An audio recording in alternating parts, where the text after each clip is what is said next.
What is going on, guys? Welcome back to the channel. Critical Overlord here. We're going to be talking about several different horror topics in this video here today. We'll be talking about Scream 7, I Know What You Did Last Summer, A24's The Backrooms, and we'll be talking about Ma 2. So starting off here with Scream 7, we got an update that came to us from Scream Rant, who interviewed Kevin Williamson about his upcoming show, The Waterfront, and of course they dived into talking Scream 7.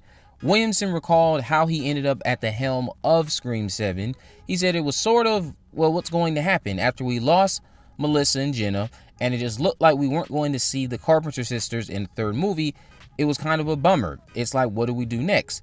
Then this idea to bring Sidney Prescott back and focus on her character, tell her story of who she is today, that got really exciting for me. Then Jamie came up with this great story, James Vanderbilt and Guy Busick, and they started to write this script, and then Neve read it, heard the pitch, and she signed on. I was still just the executive producer who was just sort of there, watching from the sidelines. And then Neve called me one day and said, I think you should direct this, and I went, no. Okay, I'll do it. Now, I could have sworn Neve herself told us how Kevin ended up at the helm at Texas Frightmare last year, but it's nice to have Kevin's take on the entire situation and reconfirming that Neve Campbell is why he's directing this film. And it does speak to rumor that she's the executive producer or in some sort of producer role, and I'm sure that'll be confirmed by her, Spyglass, everyone else involved sooner rather than later. I do want this film to be good. I'm not preying on its downfall. I just happen to not care that other people want this movie to fail and burn in hell, because that's their decision, that's their right, and I'm not interested in acting like I'm 6 years old over it. Scream 7 burning in hell does nothing to my fandom of it. You guys have to start being secure within your own fandom of Scream and stop being nasty to each other online. That's all I have to say about that. But the idea of Sidney Prescott being back, which we know that's what they're doing, at this stage, I think we all should be able to agree on this. It just deserves to be more than the same old shit. At this stage in her life, we need something that's more than the usual, more than just, oh, your mother did this. You know, I'm related to XYZ. She needs something that speaks to her legacy. That's where I'm at right now with this character. I think that's just what's necessary. If you're going to keep bringing her back like this, you got to start coming up with different avenues to explore. The revenge stuff, people are tired of it. People are tired of even the angles I'm coming up with when it connects to fandom. So it's just like, what other new, unique angle can you come up with? You had an opportunity in Scream 6 with the vigilante stuff, but that wasn't Sidney's story, so you couldn't do that there. It's just, what else do you do with Sidney? That's all I'm asking. What else do you do with her? This idea that we just need to see her endlessly, that's ridiculous. She needs something substantial to do, and I'm hoping Scream 7 came up with that. Kevin Williamson directing, I am still a bit concerned, but I am going to be hopeful that he knocks it out of the park. Now, let's talk about I Know What You Did Last Summer. We got two new I Know What You Did Last Summer posters, one for the States and another for the UK. The UK one puts the legacy stars in the background and is more reminiscent of Scream 6, while the US one is similar to Scream 5. And just to remind everyone, the marketing being blatantly copy and paste of Scream 5 to you, it's probably intentional, because they did tell us back in 2023 when this film was announced, Scream 5 is what inspired this. That's the first thing we found out about when this film got announced. And in regards to the posters, I mean, they are decent. Nothing that wows me. Nothing crazy. Jennifer looks hot as always. One tagline is, you get the ending you deserve. The other one is, karma is a liar. Some people were taking issue with the taglines. I don't really see much of an issue with any of these posters. Don't worry, there is no character named Karma, but you might be seeing someone else, of course. These posters got folks pressed online, though. It just makes no sense to me. I'm keeping my eyes on the film itself. I can't stress enough how much I'm hoping this is a good movie, because even without seeing it, the shakeups again in the legacy formula are quite refreshing. A lot of us were convinced the formulaic Ray and Julie's child angle is happening. She's being targeted, and that's why Ray and Julie are going to get involved, because that's what's happened with Halloween and Scream. That's what they've done recently with these familial angles. They're not doing that here.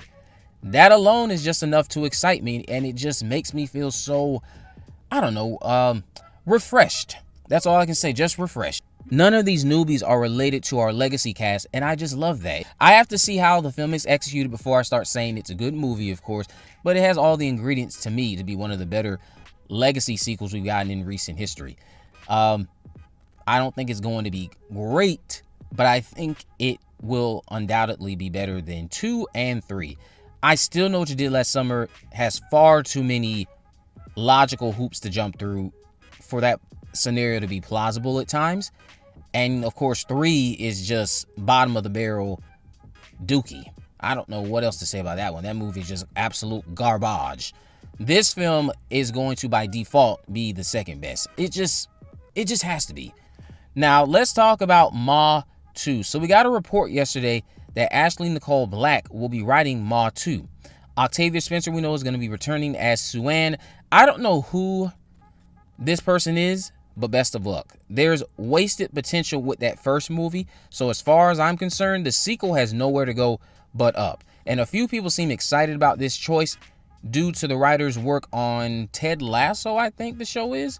So if you're excited about this writer, explain why down below. And shout out to you, Horror Kid, on Twitter really quick, because you reminded me, thanks to a clip you shared online, that Ma does have an alternate ending. That ending ended up confirming that Sue-Ann's body was never found, and the ending we got leaves it up for debate, but the sequel announcement 100% confirms that Sue-Ann is alive until further notice, because they could always go down the Black Phone 2 route, and maybe the grabber gets a bride in the form of Sue-Ann. I don't know. I'm looking forward to catching up with Sue-Ann, though. Octavia Spencer's performance in Ma is ultimately what propelled it to higher rankings for me. I still revisit that film often. And when I watch it, I do just get distracted by its wasted potential. But Octavia Spencer's brilliance saves the whole experience for me. It's a fun movie still at the end of the day.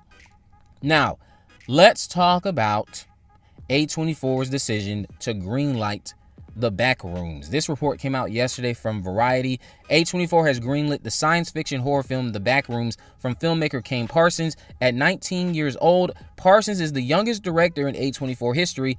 Goes on to mention 2 names that will be attached in the film. Though the plot is being kept under wraps, The Backrooms is based on the world of Parsons' viral YouTube horror universe. His anthological series debuted in 2022. It has amassed over 190 million views to date. Production on the film is expected to start this summer. Now, when this project was originally announced, I went and did some research on The Backrooms, and I believe The Backrooms first started on a 4chan thread in 2019. Correct me if I'm wrong. So then when I looked up the channel, which again is coming from the same person directing, which is phenomenal. Shout out to him. That's a very big deal. Just like Raka Raka. Nice to see YouTubers jumping into full-length feature films. But when I looked at the Backrooms short, the original one, I can see why this would be very effective as a horror film. The fear of the unknown is the strongest suit of that whole video. And it really can toy with your anxiety if you have a fear of big spaces like that. And it's just very unsettling. You don't know what's lurking around these corners. And then, of course, there's creatures that get involved of unknown origins. It was a very cool short. And I hope this lives up to expectations for everyone who is excited about this and has been looking forward to it. I think this is a big deal for A24. I think this has the potential to be A24's Five Nights at Freddy's, considering how popular The Backrooms has become online. But let me know what you guys think about The Backrooms down in the comment section below. Are you looking forward to the film adaptation? Let me know all that down below. If you haven't already, of course, make sure you subscribe, turn on post notification, you never miss a video. In the description, I'll have links to all my social media accounts. I'm on Facebook, Twitter, and Instagram. You can message me there, of course, to let me know if there are any movies, news, or reviews you'd like me to cover in the future. And with all that in mind, guys, I will see you in the next video.